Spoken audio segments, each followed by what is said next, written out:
अब सबसे महत्वपूर्ण बात यह है कि सिल्वर ट्राइब तक पहुंचा जाए। जो कुछ तुमने देखा है वह किसी को मत बताना। फिलहाल हम सिल्वर ट्राइब की ओर चल रहे हैं, समझा? कियाओ शीशी ने पाया कि वे सिल्वर ट्राइब के जितने करीब पहुंचते थे उतना ही अधिक वहां शिकार करने के लिए जानवर मौजूद थे। शाओ कहा कि संसाधन अधिक प्रचुर मात्रा में है और यह बात सही थी।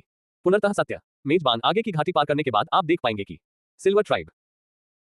कियाओ शीशी ने अपने सामने स्थित घाटी की ओर देखा जो देखने में ऐसी लग रही थी मानो वह आकाश द्वारा चीर दिया गया है।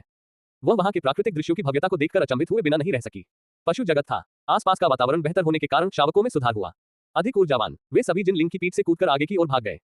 कियाओ शीशी ने चिंता से अपनी गर्दन घुमाई। ध्यान से, ज्यादा दूर मत भागो। जिन लिंग उनके पीछे दौड़ी।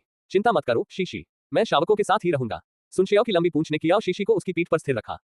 तंग बैठते, गिर मत जाना। कियाओ शीशी ने झट से सुनशियाओ को गले लगाया और मुस्कुराई। सुनशियाओ तुम बहुत ठंडी लग रही हो। बाहर से तो आप बहुत सीधे साधे लगते हैं लेकिन असल में आप बहुत विचारशील हैं। सुनशियाओ ने अपना जैसा सिर उसकी ओर घुमाया, उसकी दोनों चेहरे पर हल्के से फेंटे हुए। हम, क्या तुम मुझे इस तरह पसंद करते हो? कियाओ शीशी ने अपने चेहरे से लार पोंछी, उसके बड़े सिर को दूर धकेला और पलकें झपकाई। मुझे भी ऐसा ही लगता है। उसकी सरपनुमा आंखें खतरनाक ढंग से सिकुड़ गईं।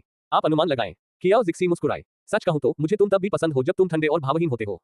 सर्प का सिर थोड़ा सा उठा जो उसकी प्रसन्नता का स्पष्ट संकेत था। उसकी छोटी प्रेमिका को उसे खुश करना बखूबी आता था। माँ, जल्दी आओ, हम सिल्वर ट्राइब को देख सकते हैं। सुनशियाओ कियाओ शीशी को घाटी से होते हुए ले गई। तीनों शावक चट्टान के किनारे पर खड़े होकर खुशी से नाच रहे थे।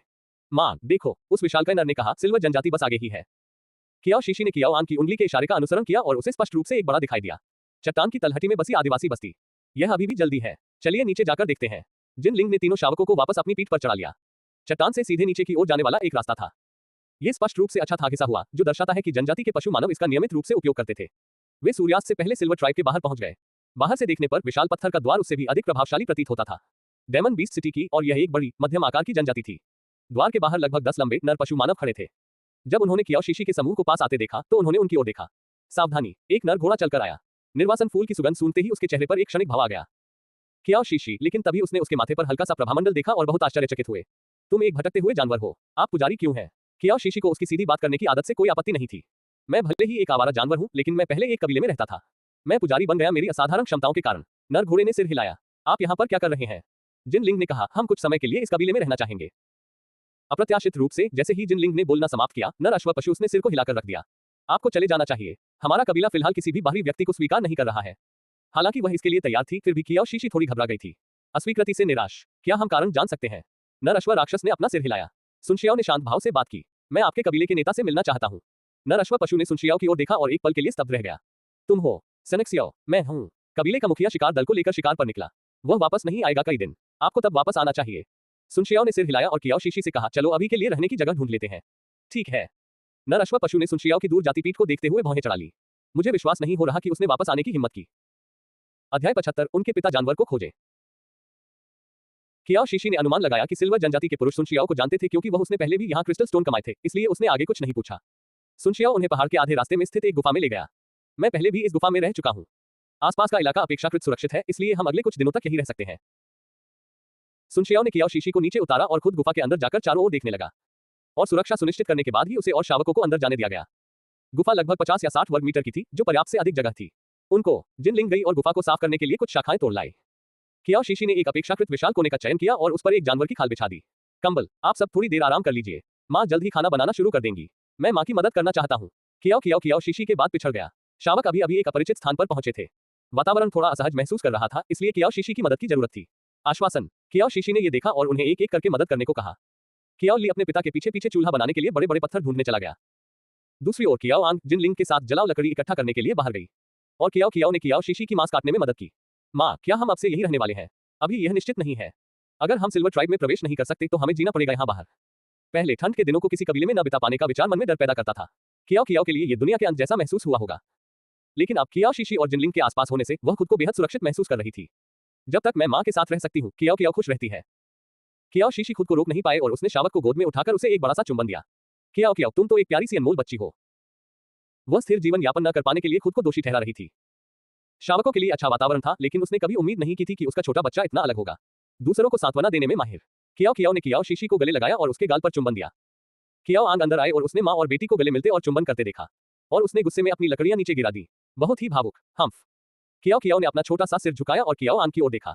भाई, क्या तुम भी माँ से चुंबन चाहते हो? अगर आपको एक चाहिए तो बस कह दीजिए। कियाओ आंग का छोटा सा चेहरा एकदम लाल हो गया।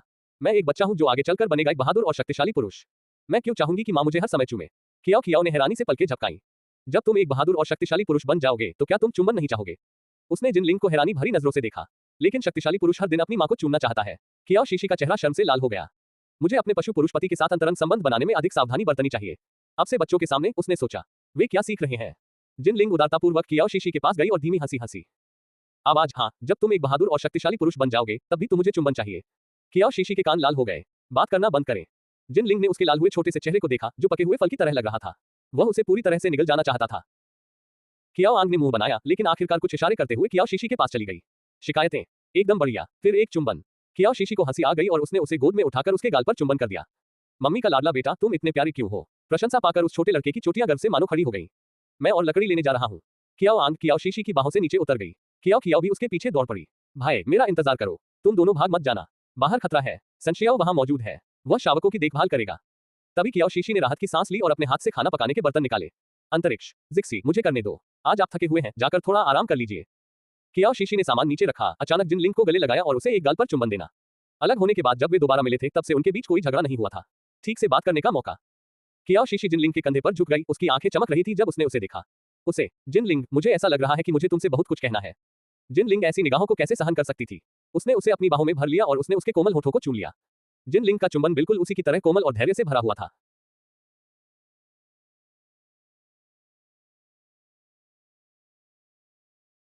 खुशी से गुनगुनाती थी। उसकी कमर पर टिकी हथेली धीरे धीरे गर्म होती गई और दोनों की सांसें गर्म होती गई। भारी हो गया। जिनलिंग ने गहरी सांस ली, अपने अंदर उठ रही हलचल को दबाने के लिए दांत भींच लिए। अपने शरीर को संभाला और खुद को मजबूर करके उसे जाने दिया। जिक्सी, मुझे तुमसे बहुत कुछ कहना है लेकिन कोई जल्दी नहीं है। हमारे पास है बहुत समय। कियाओ शीशी उसकी छाती से लगकर धीरे धीरे हौंफ रही थी। हम सुनशियाओ गुफा के बाहर खड़ा होकर उस अंतरंग जोड़े को देख रहा था। उसका आंखों की पुतलियां धीरे धीरे गहरी होती जा रही थी। छोटी मादा, उसे गोल्डन टाइगर बीस्ट बहुत पसंद है। पिताजी, पिताजी। सुनशियाओ अचानक वास्तविकता में लौट आई, उसे अपने भ्रम को छिपाने का भी समय नहीं मिला। उसकी आंखों में शीतलता थी। कियाओ ली का छोटा सा चेहरा एक पल के लिए थम गया और उसने गुफा के अंदर झांका। जब उसने कियाओ शीशी और जिनलिंग को गले मिलते देखा तो उसे कुछ समझ में आ गया। सनशियाओ क्यों नाखुश थी? ये ठीक वैसा ही कड़वा एहसास था जो उसे कियाओ शीशी को देखकर दिल में हुआ था।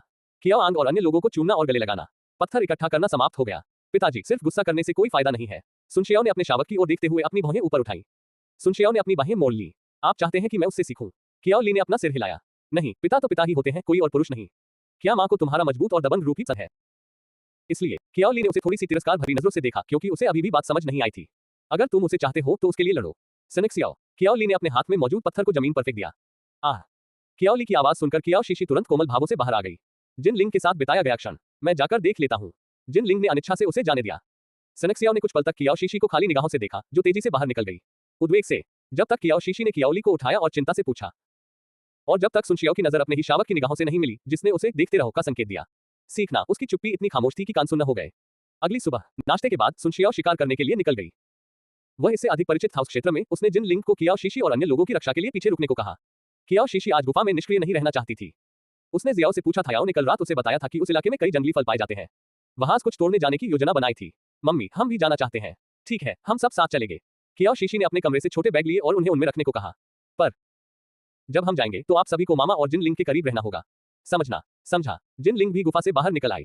चलो जल्दी चलते हैं ताकि सुनशियाओ बाद में वापस आकर परेशान न हो।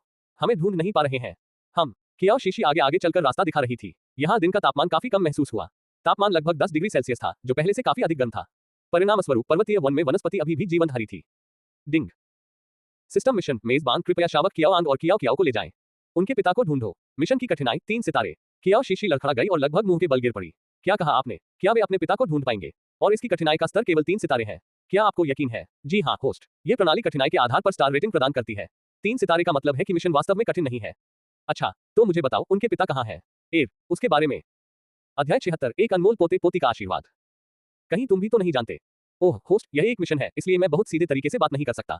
लेकिन मैं आपको बता सकता हूँ कि शावकों का दरिंदा पिता ज्यादा दूर नहीं है। कियाओ शीशी ने अपनी आंखें घुमाई। ये तो कुछ न कहने के बराबर ही है। लेकिन इस मिशन के लिए कोई समय सीमा निर्धारित नहीं है, इसलिए मैं आराम से खोज कर सकता हूँ। कियाओ शीशी ने कियाओ आंग के पशुवत पिता की यादों को अपने मन में खोजने की कोशिश की। उसे एहसास हुआ कि नर लोमड़ी की याददाश्त बेहद धुंधली थी। वह नहीं कर सकी। मुझे तो ये भी याद नहीं कि वह कैसा दिखता था। माँ, देखो, आगे बहुत सारे लाल फल और कुरकुरे फल हैं। कियाओ शीशी अचानक होश में आई और देखने लगी। उसके सामने कई लाल रंग थे और हरे फल। वह खुशी खुशी आगे दौड़ी। वे सभी पक चुके हैं। चलिए बहुत सारे चुनते हैं। क्रिस्प फ्रूट एक ऐसी चीज थी जिसे वे पहले ब्लैक स्टोन में खा चुके थे। ट्राइब, एक ऐसा फल जिसकी बनावट काफी हद तक सेब जैसी होती है। कियाओ आंग और कियाओली को फल उतने पसंद नहीं थे, लेकिन कियाओ शीशी को फल पसंद थे। उन्होंने उन्हें अपनी पूरी ताकत से चुन लिया। जैसे ही कियाओ शीशी ने फल तोड़े, उसने उन्हें अपनी जगह पर रख दिया, जिससे वे और अधिक इकट्ठा करें। जिन लिंग ने इसमें भाग नहीं लिया। इसके बजाय वो उनके बगल में खड़ा रहा और लगातार उनका अवलोकन करता रहा। उन्हें खतरे में पड़ने से बचाने के लिए आसपास के वातावरण को नियंत्रित किया जाता है। कियाओ शीशी ने पाया कि यहाँ संसाधन कहीं अधिक प्रचुर मात्रा में थे। ब्लैकस्टोन जनजाति के क्षेत्र की तुलना में वहां न केवल बहुत सारे फल थे, बल्कि बहुत सारे मशरूम भी थे। उसने संग्रह पुस्तिका में इनमें से कई मशरूम देखे थे और वह मैंने खाने योग्य सभी फल सब्जियों को चुनकर अपनी जगह पर रख दिया। कियाओ शीशी और उसके शावक बड़े चाव से खाना चुन रहे थे। उन्हें इस बात का बिल्कुल भी अंदाजा नहीं था कि आकाश से कई आंखें उन्हें देख रही थी। कियाओ शीशी की तरह ही मीठे और स्वादिष्ट फलों की शौकीन थी। फल तोड़ते समय वो उन्हें अपने छोटे से मुंह में डाल लेती थी। कुछ समय बाद उसका छोटा सा पेट फूलने लगा। उफ, मेरे पेट में दर्द हो रहा है। कियाओ ने अपना छोटा सा चेहरा सिकोड़ लिया और दर्द से अपना पेट पकड़ लिया। शोर सुनकर कियाओ शीशी चलकर वहां पहुंची। क्या हुआ कियाओ? माँ, मेरे पेट में दर्द हो रहा है, मुझे शौचालय जाना है। कियाओ शीशी ने चारों ओर देखा। थोड़ी ही दूर आगे कुछ छोटे छोटे पेड़ थे जो सुरक्षा प्रदान कर सकता है। माँ तुम्हें इसे संभालने के लिए ले जाएगी। कियाओ जिक्सी ने जिन लिंग को कियाओ की स्थिति के बारे में बताया। जिन लिंग ने कहा, मैं तुम्हारे साथ चलूंगी, मैं थोड़ी दूर खड़ा रहूंगा। ठीक है। कियाओ शीशी ने कियाओ आंग और अन्य लोगों को पास आने के लिए कहा ताकि वे बहुत अधिक दूरी पर न हो। बहुत दूर? माँ, मैं अब और नहीं रोक सकता। ठीक है। कियाओ शीशी कियाओ को गोद में उठाकर एक छोटी सी झाड़ी में छिप गई। माँ, ये शर्मनाक है। कियाओ की तरफ मत देखो। कियाओ शीशी के साथ इतने लंबे समय तक रहने के बाद वह छोटी बच्ची शर्मीली हो गई थी। ठीक है, माँ तुम्हारी तरफ नहीं देखेगी। लेकिन जैसे ही कियाओ शीशी ने अपना चेहरा मोड़ा, आकाश में एक आकृति तेजी से नीचे की ओर झपटी। कियाओ की ओर। कियाओ शीशी को ऊपर से अपने ऊपर एक छाया पड़ती हुई महसूस हुई। जब उसने ऊपर देखा तो एक चील जैसा दानव पहले से ही उसके ठीक ऊपर था। जिन लिंग ने प्रतिक्रिया व्यक्त करते हुए कियाओ शीशी की रक्षा के लिए आगे बढ़ने की इच्छा जताई। लेकिन जैसे ही वह हिला, एक और ईगल बीस्ट ने अपनी शक्ति से उसकी ओर धावा बोल दिया। नुकीले पंजे बाहर निकले हुए थे। जैसे ही कियाओ शीशी पीछे मुड़ी, पहले ईगल बीस्ट ने कियाओ शीशी को छीन लिया और वापस आकाश में उड़ गया। कियाओ शीशी उनका पीछा करने के लिए आगे बढ़ी, लेकिन चील बेहद फुर्तीली थी। तेज गति से पलक झपकते ही आकाश में उड़ जाता है। माँ, मेरी मदद करो। जिन लिंग ने तुरंत अपना पशु रूप धारण कर लिया और चील का पीछा करने लगा। जानवर, जिक्सी, पहले कियाओली और बाकी सबको वापस ले आओ। आप जो भी करें, अनुसरण न करें मुझे। कियाओ शीशी उनका पीछा करना चाहती थी, लेकिन तभी उसने दूसरे ईगल जानवरों को देखा। अभी भी आकाश में चक्कर लगा रहा है। उसने खुद को और अधिक खतरे में डालने की हिम्मत नहीं की। इसके बजाय उसने कियाओली को उठा लिया और कियाओ आंग जंगल में छिप गई। लेकिन फिर भी आकाश में उड़ने वाले चील जैसे राक्षस नीचे आकर छीनने की कोशिश करते रहे। कियाओ जिक्सी, अगर वह फुर्ती से बचकर न निकल जाती तो कई बार पकड़ी जा सकती थी। कियाओली ने अपना पशु रूप धारण कर लिया और कियाओ शीशी के चारों ओर लिप गया। जब ईगल बीस्ट ने दोबारा गोता लगाया तो उसने एक सांप का शल्क निकाला और उससे वार किया। इसके साथ ईगल बीस्ट का पंजा कट गया था।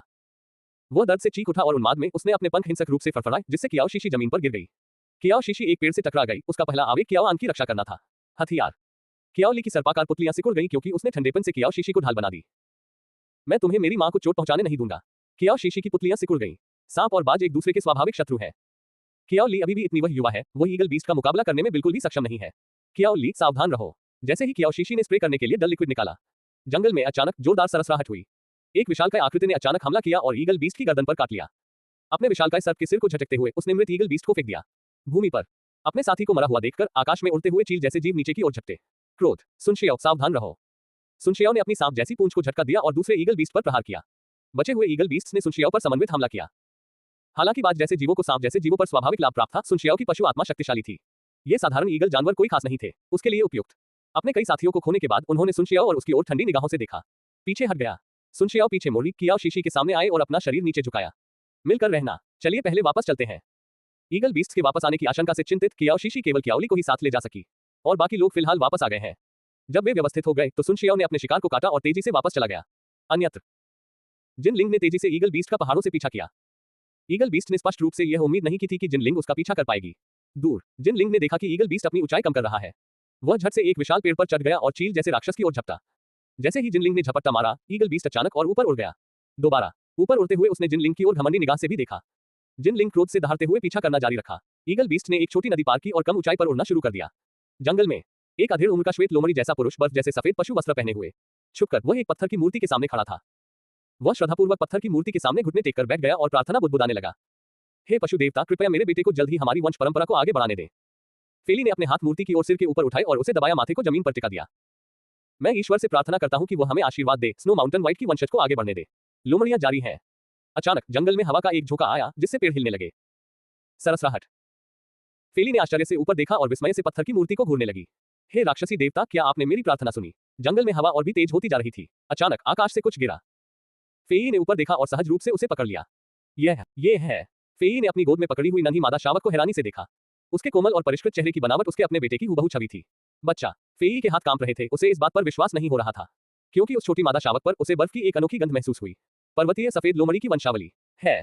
क्या मेरा सपना सच हो गया है? क्या सचमुच उस राक्षस देवता ने मुझे एक वंशज प्रदान किया? हमारी हिम लोमड़ी की प्रजाति विलुप्त नहीं होगी। फेली अभी तक अपने प्यारे पोते पोती के मिलने की खुशी से उबर नहीं पाई थी। तभी एक नर लोमड़ी जैसा प्राणी एक पकड़े हुए चील जैसे जानवर को घसीटते हुए वहां पहुंचा। कुलपति, हमने अभी अभी एक विशालकाय चील को पकड़ा है। फेई कांपते हुए अपना सिर घुमा लिया। पास आ रहे सभी नर पशु मानव उस दृश्य को देखकर चौंक गए। कुलपति के चेहरे से आंसू बह रहे हैं। क्या किसी बात ने चौंका दिया उसे? कुलपति, आप क्या गलत? बोलते समय फेई के होंठ कांप रहे थे। पशु देवता ने मुझे हिम लोमड़ी के रक्त से युक्त संतान का आशीर्वाद दिया है। अध्याय 77, जटिल वंश का युवा कुल नेता। फॉक्स क्यूई और अन्य नर जानवर उस नन्ही मादा शावक को देखकर स्तब्ध रह गए। फेली के हाथों में। फॉक्स क्यूई ने झुककर छोटी मादा शावक को सूंघा। उसने एक बार सूंघा और सदमे से उसकी पुतलियां सिकुड़ गईं। यह सचमुच युवा कबीले के नेता की वंश परंपरा है। क्या कहा आपने? अब हैरान होने की बारी फेली की थी।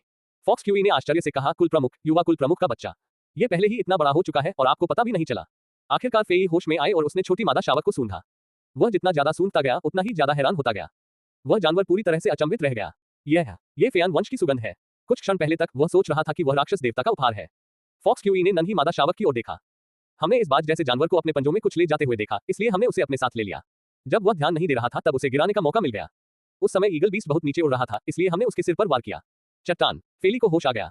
क्या आप कह रहे हैं कि यह नन्ही मादा शावक चील के पंजों से गिर गई? इसकी बहुत संभावना है। फेली ने बेहोश छोटे शावक को इतनी सावधानी से पकड़ रखा था मानो वह सबसे प्रिय हो। दुनिया का अनमोल खजाना। सभी को आदेश का पालन करने और तुरंत कबीले में लौटने के लिए कहो। जी श्रीमान। ... इसी बीच सुन शियाओ कियाओ शीशी को वापस गुफा में ले आई। कियाओ शीशी ने संयमित दिखने की पूरी कोशिश की। वह कियाओ आंग और दूसरों को डराना नहीं चाहती थी। सुन शियाओ ने उसे अपनी पीठ से नीचे उतारा, वापस अपने मानव रूप में आ गया और उसे गुफा के अंदर ले गया। कियाओ शीशी ने अचानक सुन शियाओ को पकड़ लिया, उसकी आवाज कांप रही थी। सिनिक सियाओ कियाओ को एक बात जैसे राक्षस ने अगवा कर लिया। मुझे उसे ढूंढने जाना होगा। सुन शियाओ ने उसके शरीर को कांपते हुए महसूस किया और उसे और कसकर पकड़ लिया। जिन लिंग पहले ही उनके पीछे जा चुकी है। कियाओ के पास उपचार कौशल है और वह एक छोटी मादा शावक है। ईगल बीस्ट उसे नुकसान नहीं पहुंचाएगा। कियाओ शीशी की आंखें लाल थीं, लेकिन उसने अपने आंसू रोक लिए। हालांकि वह जानती थी कि सुन शियाओ उसे केवल सांत्वना देने की कोशिश कर रही थी, फिर भी वह चाहती थी इससे अच्छी बात पर विश्वास करना। सिस्टम, मैं कियाओ की जानकारी से लिंक करना चाहता हूं। माफ कीजिए होस्ट, लेकिन आपके पास लिंक स्थापित करने के लिए पर्याप्त अंक नहीं है। लेकिन आप चिंता न करें, मेजबान शावक कियाओ भी सुरक्षित है। कियाओ शीशी की सुन शियाओ के हाथ पर पकड़ और कस गई। क्या आपको यकीन है कि वह इस समय सुरक्षित है? मैं आशावादी हूं। और मैं आपको यह भी बता सकता हूं होस्ट कि शावक कियाओ को मिल रहा है, वह अपने पिता के और करीब आती जा रही है। कियाओ शीशी को इस तरह का जवाब मिलने की उम्मीद नहीं थी। आप कह रहे हैं कि कियाओ के पिता ने उसे बचाया होगा? मुझे नहीं पता, लेकिन वह निश्चित रूप से अपने पिता के करीब आ रही है। कियाओ शीशी ने अपने दांत पीस लिए। उसके पिता आखिर हैं कहां? सिसकते हुए, मेजबान, मैं कुछ नहीं कह सकता। अगर मैं ऐसा करता हूं तो मैं नियमों का उल्लंघन करूंगा और मुझे सजा मिलेगी। शीतनिद्रा की सजा दी गई। सिस्टम का निष्क्रिय अवस्था में चले जाना कियाओ शीशी के लिए और भी बुरा होगा। उसके पास सवाल पूछने का दूसरा तरीका आजमाने के अलावा कोई विकल्प नहीं था। तो अगर आप कहते हैं कि वह हमारे करीब है, तो वह वास्तव में कितना करीब है? बहुत दूर आकाश में, फिर भी बिल्कुल आपकी नाक के नीचे। हे प्रभु, मैंने पहले से ही किया है, उन्होंने इसे बिल्कुल स्पष्ट कर दिया। कियाओ शीशी शांत हो गई। मुझे याद है कि कियाओ और बाकी लोगों के पिता घुमंतु नहीं है। जानवर, इसका मतलब है कि वह संभवतः किसी जनजाति का जानवर जैसा दिखने वाला व्यक्ति है। एक कबीले का जानवर जैसा आदमी। इसका मतलब केवल यही हो सकता है कि पुरुषों में से एक सिल्वर ट्राइब। सिस्टम ने कियाओ शीशी के विचारों को भांप लिया और चुपचाप एक आह भरी। राहत। आजकल सिस्टम चलाना कितना मुश्किल है। उफ। सुन शियाओ, क्या हमारे लिए सिल्वर ट्राइब में प्रवेश करने का कोई तरीका है? सुन शियाओ ने उसे धीरे से एक पशु की खाल से बने कंबल पर लेटा दिया। क्या तुम अभी जाना चाहते हो? कियाओ जिक्सी ने सिर हिलाया। बाहर अभी भी बहुत खतरा है। मुझे बच्चों की चिंता है। चिंता मत करो। जिन लिंग के वापस आने के बाद मैं कबीले में जाकर पूछूंगा कि क्या कुल का नेता लौट आया है। क्या आपका कबीले के मुखिया से कोई संबंध है? सुन शियाओ ने सिर हिलाया। वह हमें वहां रहने देने के लिए सहमत हो जाएगा। कियाओ जिक्सी ने सिर हिलाया। हालांकि वह जानती थी कि कियाओ फिलहाल सुरक्षित है, फिर भी चिंता होना स्वाभाविक था। कियाओ ली और कियाओ आंग दोनों चलकर कियाओ शीशी के पास बैठ गईं। दोनों शावकों की छोटी छोटी भौहें सिकुड़ी हुई थीं, दोनों ही चिंतित थे। कियाओ, माँ, वो बड़ा नर जरूर कियाओ को ढूंढ लेगा, है ना? कियाओ आंग की आंखें लाल हो गई थीं और वह अपने आंसू रोकने के लिए संघर्ष कर रहा था। हालांकि भाई बहन अक्सर आपस में झगड़ते और शरारती तरीके से खेलते थे, फिर भी वे हमेशा से बहुत करीबी रहे थे। कियाओ शीशी का दिल दर्द से भर आया जब उसने उसे गले लगाया। वह करेगा। कियाओ ठीक हो जाएगी, चिंता मत करो। कियाओ ली का छोटा सा चेहरा भी तनावग्रस्त था। मैं अभी भी बहुत कमजोर हूँ। मैं माँ और अपनी बहन की रक्षा नहीं कर सका। सिल्वर ट्राइब के अंदर। फेली ने जानवर की खाल का एक टुकड़ा पकड़ा और सावधानीपूर्वक उस छोटे से जीव के शरीर से गंदगी पोंछी। मादा शावक का चेहरा। जब से वह अपने कबीले में लौटा है तब से लेकर अब तक उसकी नजरें शायद ही कभी उससे हटी हो। छोटी मादा शावक। उसे अभी अभी इसका आभास हुआ था, इतनी कम उम्र की मादा शावक ने पहले ही एक सितारा जानवर की आत्मा और यहां तक कि उसके पास उपचार कौशल भी था। अपने पूरे जीवन में उसने पहली बार ऐसी कोई चीज देखी थी। कुल प्रमुख, युवा कुल प्रमुख लौट आए हैं। फेली ने अपना सिर भी नहीं घुमाया। चलो, उससे कहो कि वह यहां आए। पत्थर के बने मकान का दरवाजा एक बड़े पतले हाथ ने धक्का देकर खोल दिया। आग जैसे लाल रंग की पशु खाल से बना चोला पहने एक नर पशु मानव अंदर आया। उसके लंबे बर्फ जैसे सफेद बाल लापरवाही से एक पट्टी से पीछे बंधे हुए थे। जानवर की खाल जैसी त्वचा और उसका पतला शरीर उससे भी आधा सिर लंबा था। विशाल फिली। उसकी त्वचा बर्फ से भी अधिक गोरी थी और उसकी हल्की भूरी लोमड़ी जैसी आंखें थीं। वे बेहद आकर्षक थे। उसके पीछे कई महिलाएं चल रही थीं, जिनकी आंखों में मोह भाव भरा हुआ था। युवा कबीले का मुखिया बहुत ही सुंदर है। युवा कबीले के नेता, मेरे पशुपति बनो। मैं वादा करता हूं कि मैं सिर्फ तुम्हें ही अपना बनाऊंगा, मेरे पति। लोमड़ी जैसी आंखों वाले उस आदमी ने महिलाओं को हल्की सी मुस्कान दी और अपना लंबा हाथ आगे बढ़ाते हुए उंगलियों को चूमते हुए उन्हें एक चुंबन दिया। मादाएं खुशी से चीखने लगी, मानो खुशी से उछल रही हो। शोर सुनकर फेई मुड़ा और अपने इकलौते शावक फेयान की ओर भौहें चढ़ाकर देखने लगा। फेई की तीखी निगाहों की आदि फेयान आगे बढ़ी और उसने एक उन्होंने अपनी बाहों को छाती पर बांधकर अनौपचारिक रूप से सलाम किया। कुलपति, आप मुझसे किसी बात पर मिलना चाहते थे? एक साथ ही हिम लोमड़ी जानवर होने के नाते फेयान असाधारण रूप से सुंदर थी। उभयलिंगी होने का बिंदु।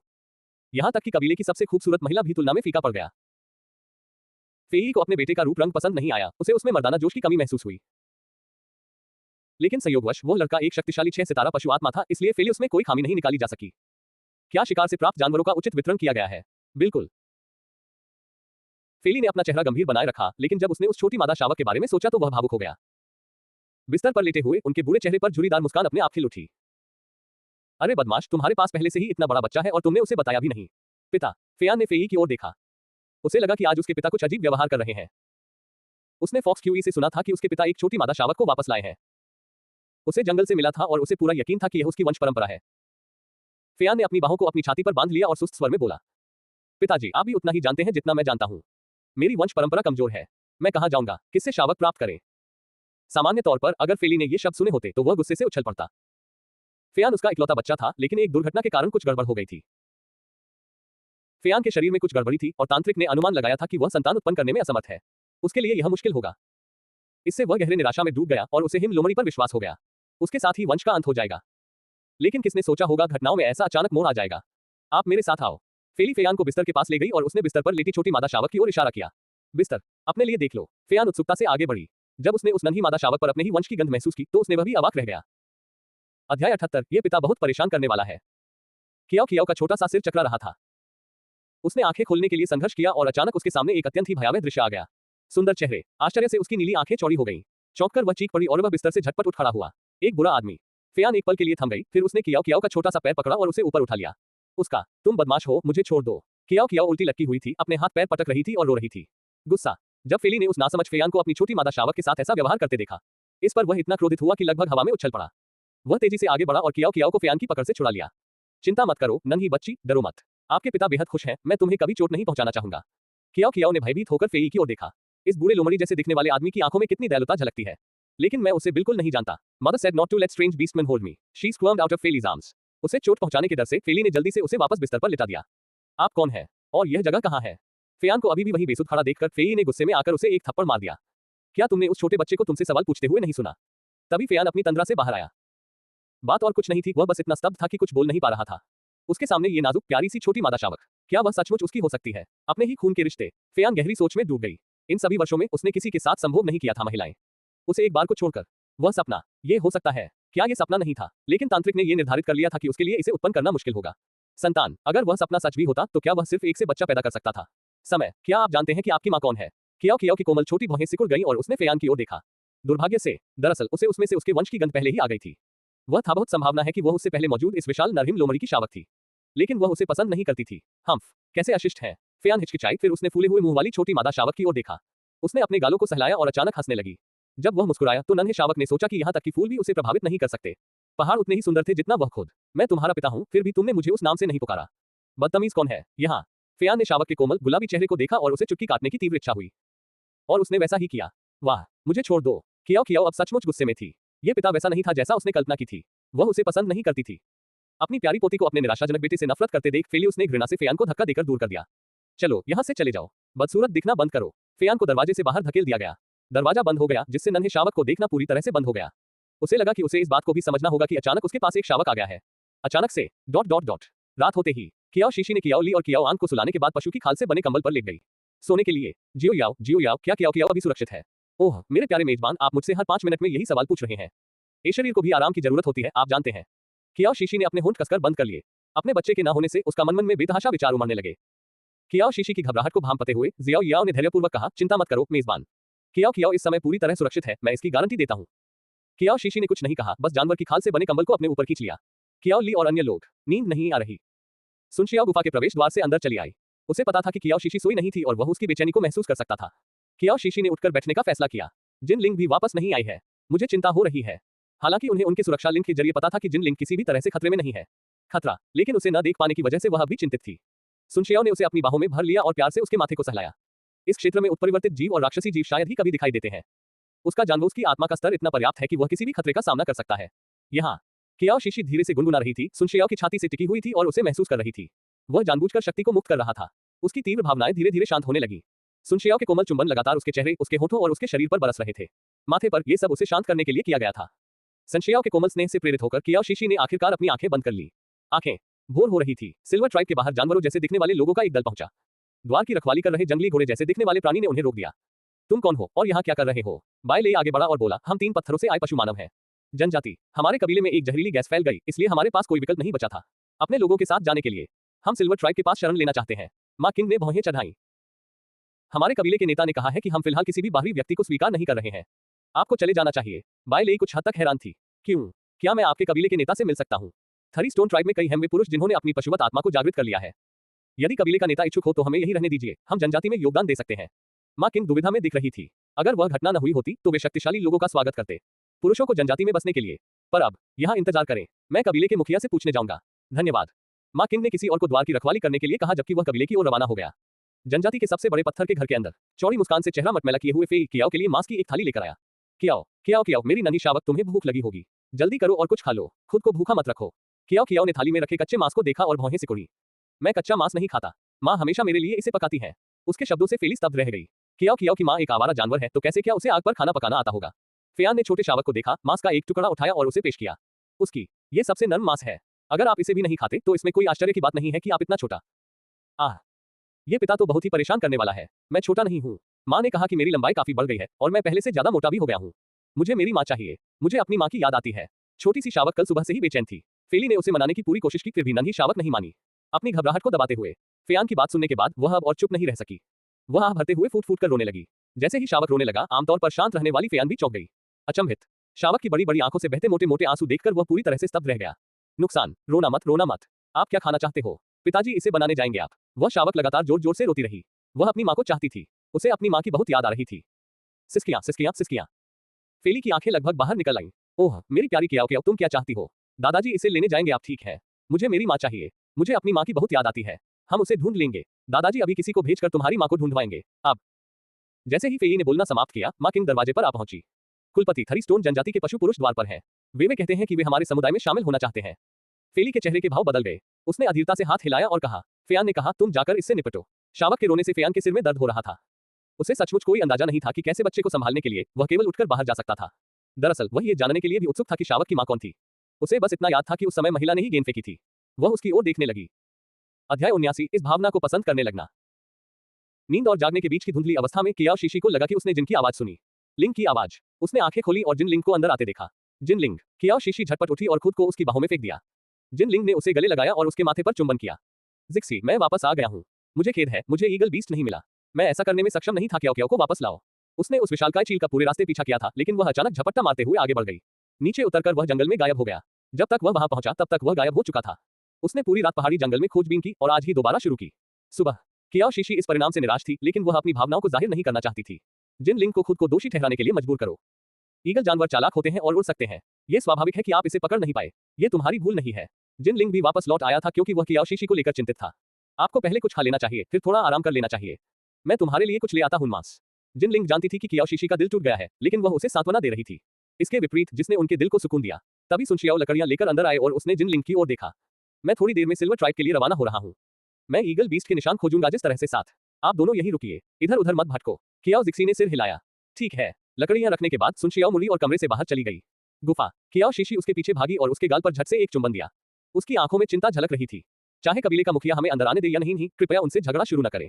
मैं और शावक आपका इंतजार करेंगे। वापस आओ। सुनशियाओ रुक गई। उस छोटी बच्ची ने सचमुच मेरी बात सुनी। उसने कहा था कि वह जिन लिंग को जो देखभाल और स्नेह देती थी, वह सब उसे भी चाहिए। उसने कियाओ शीशी का हाथ पकड़ा, उसकी आवाज कोमल थी। ठीक है। सुनशियाओ को दूर जाते देखी कियाओ शीशी वापस लौटी। गुफा। जब वह जिन लिंग को मांस देने के लिए लाई तो उसने पाया कि उसके पास पहले से ही कुछ था। वह पहले से ही जानवर की खाल से बने कंबल पर गिर पड़ा था और गहरी नींद में सो रहा था। कियाओ शीशी ने चुपचाप एक और जानवर की खाल का कंबल लिया और उसे उससे ढक दिया। सिल्वर ट्राइब के बाहर बाय ले अपने कबीले के लोगों के साथ बेसब्री से इंतजार कर रहा था। युवा कबीले का नेता यहाँ है। बाय ले ने ऊपर देखा और जब उसने फेयान को पास आते देखा तो उसकी आंखें चमक उठी। युवा कबीले के नेता, मैं बाय ले हूँ, 3 पत्थर जनजाति का कबीले का नेता। मैं आज अपने लोगों को यहाँ इस उम्मीद से लाया हूँ कि वे सिल्वर ट्राइब में शामिल हो जाएंगे। फेयान की संकीर्ण लोमड़ी जैसी आंखें इकट्ठे हुए पशु पुरुषों पर घूम पड़ी। अंततः उनकी निगाह बाई लेई पर टिक गई। कुल प्रमुख बाई लेई, मुझे याद है कि 3 पत्थर जनजाति छोटी नहीं थी। कैसा है, क्या अब सिर्फ यही कुछ लोग बचे हैं? बाई लेई ने अपना सिर नीचे कर लिया और अपनी आंखों में छिपी भावनाओं को जल्दी से छुपा लिया। उनकी आवाज भारी थी। हमें एक जहरीली गैस का सामना करना पड़ा कि कई हमारे कबीले के कुछ जंगली आदमियों को जहर देकर मार डाला गया। अब ये दूषित वातावरण हमारे मूल क्षेत्र के चारों ओर घेरा बना हुआ था, इसलिए मेरे पास उन्हें यहाँ लाने के अलावा कोई विकल्प नहीं था। सिल्वर ट्राइब के पास शरण लेने के लिए फेयान के चेहरे के भावों को समझना असंभव था। मैं आपकी दुर्दशा से सहानुभूति रखता हूँ, कबीले के नेता बाई लेई, लेकिन सिल्वर जनजाति, अब हम बाहरी लोगों को स्वीकार नहीं करेंगे। बाई लेई ने जल्दबाजी में कहा, हमारे पास सिल्वर ट्राइब को देने के लिए कुछ है।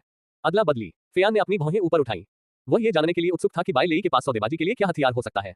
उसके पिता को मनाना, और वह क्या है? बाई लेई ने अपने पीछे खड़े नर वुल्फ बीस्टमैन को सिर हिलाकर अभिवादन किया। नर वुल्फ बीस्टमैन समूह के बीच में चला गया और एक कुछ क्षण बाद एक महिला को लेकर एक व्यक्ति प्रकट हुआ जिसका सिर और चेहरा जानवर की खाल में लिपटा हुआ। बाई लेई फेयान के करीब आया और अपनी आवाज को धीमी करके फुसफुसाने लगा। मैं बदले में हमारी जनजाति की पवित्र स्त्री को भेंट कर सकता हूँ। फेयान की हल्की भूरी पुतलियां कांप उठी जब उसने विस्मय से उस ओर देखा। घूंघट वाली महिला, वह एक पवित्र महिला है।